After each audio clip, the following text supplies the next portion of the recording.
안녕하십니까? 배팅 부동산 미래 매매가 결정하는 월세 한국은 왜 크게 오르지 않나요? 진행하도록 하겠습니다. 월세가 제일 중요하다고 제가 말씀을 드렸습니다. 매매를 할 때 보아야 되는 단 하나의 지표가 있다면 월세라고 말씀을 드렸죠. 일단 미국의 모기지 금리하고 월세를 한번 보겠습니다. 20년 모기지 금리 3%였습니다. 이때 월세가 집값의 4% 정도라서 집을 그냥 사버렸습니다. 합리적인 선택이죠. 모기지 금리 3%가 더 저렴하기 때문에 집을 사는 것이 현명한 선택이었습니다. 그런데 상황이 좀 변해서 20년 모기지 금리가 8%까지 상승을 해버렸습니다.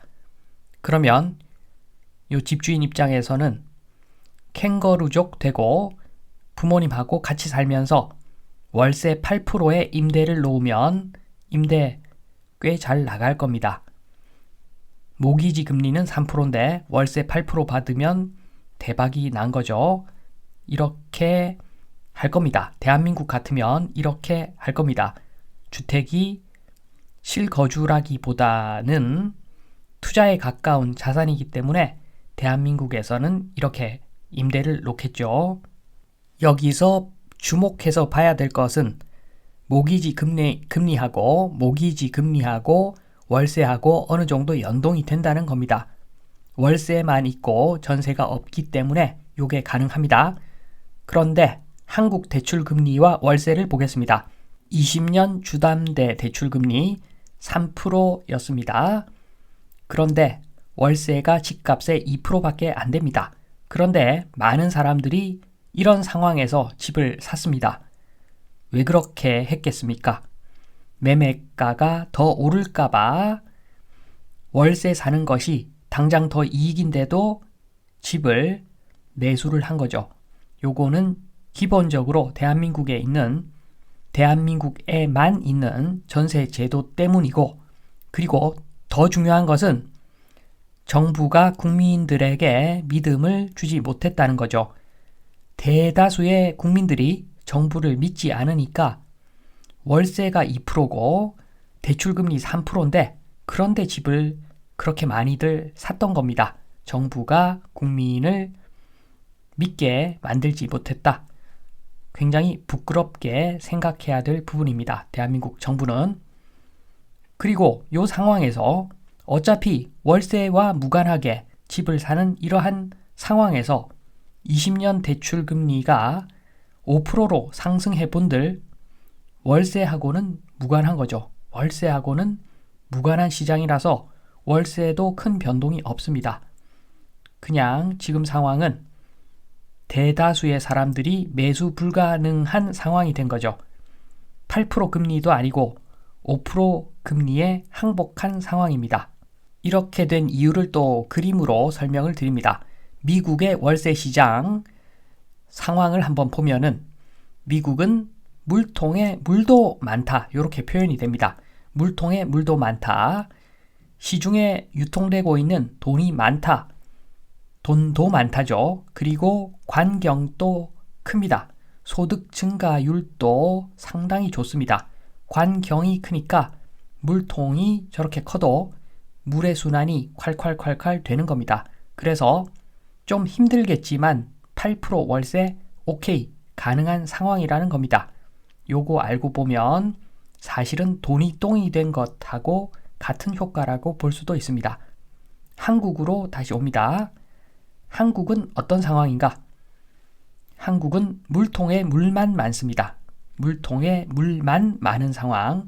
광경은 그대로죠. 소득은 그대로입니다. 그러니까 2% 월세도 버거운 상황이라서 물가가 올라서 그래서 월세가 그렇게 안 오르는 겁니다. 거의 안 올랐다고 보시면 됩니다. 월세가 돈이 없어서 사람들이 소득이 안 올라가니까.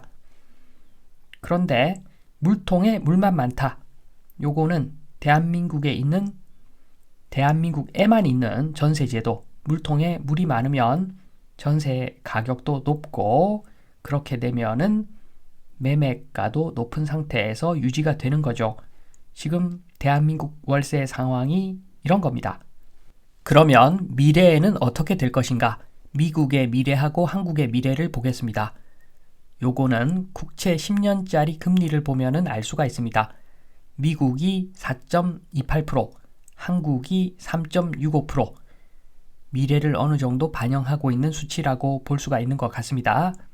지금 보시면은 미국 국채 10년짜리는 빨간색 그래프, 빨간색 직선, 우상향 갈 것 같습니다. 한국의 국채 금리는 빨간색 우하향 할 것 같습니다. 어떻게 저런 선을 그었나 말씀을 하신다면 미국 같은 경우에는 AI 등 기술 혁신으로 당분간 급성장을 유지할 거야.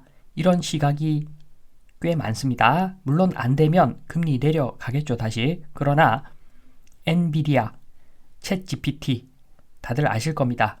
미국만이 할 수 있는 기술이기 때문에 급성장 유지할 거야. 그런 믿음 때문에 앞으로 금리가 꽤 높은 수준에서 유지될 거라고 하는 사람들이 많습니다. 반면에 한국은 좀 어둡다고 보시면 됩니다. 성장은 글쎄요죠. 삼성전자 대단한 회사가 맞지만 알고 보면은 아주 큰 하청 회사라고 볼 수도 있는데 성장에 한계가 있죠. 성장 글쎄요입니다. 글쎄요. 더 중요한 것은 인구가 폭망하고 있죠. 그러면 GDP가 상승할 리가 없습니다. 한국에서는 일본 따라가면 어쩌나 이런 걱정이 오히려 많은 상황이죠. 아마 일본과 유사한 길을 가게 될 것 같습니다. 굉장히 낮은 금리를 유지할 것 같습니다. 그 이야기는 빚내서 집 살 타이밍이다. 이 이야기가 아닙니다. 미국은 월세도 우상향할 겁니다. 성장이 있으니까, 소득이 늘어나니까. 반면에 한국은 성장이 없으니까, 소득이 늘지 않으니까 월세도 고만고만 할 것이다. 그 이야기는 부동산도 재미가 별로 없을 확률이 높다는 거죠. 아무리 저금리라도 가격이 안 오르는데 재미가 없으면 투자를 안 하겠죠. 그게 정답이 될 확률이 높습니다. 그래서 결론 갑니다. 한국 아파트 시장의 미래는 전세제도가 자연스럽게 우리나라에만 있는 전세제도가 자연스럽게 사라지면서 거품이 제거된다고 말씀을 드렸죠. 그러면 물만 남습니다. 전세제도 사라진 상태이기 때문에 저 물은 월세입니다. 월세. 월세를 보고 매매를 해야 되는데 월세 고만고만 할 것이다. 앞으로 그럴 확률이 높다. 말씀을 드리면서 이만 마치겠습니다. 감사합니다.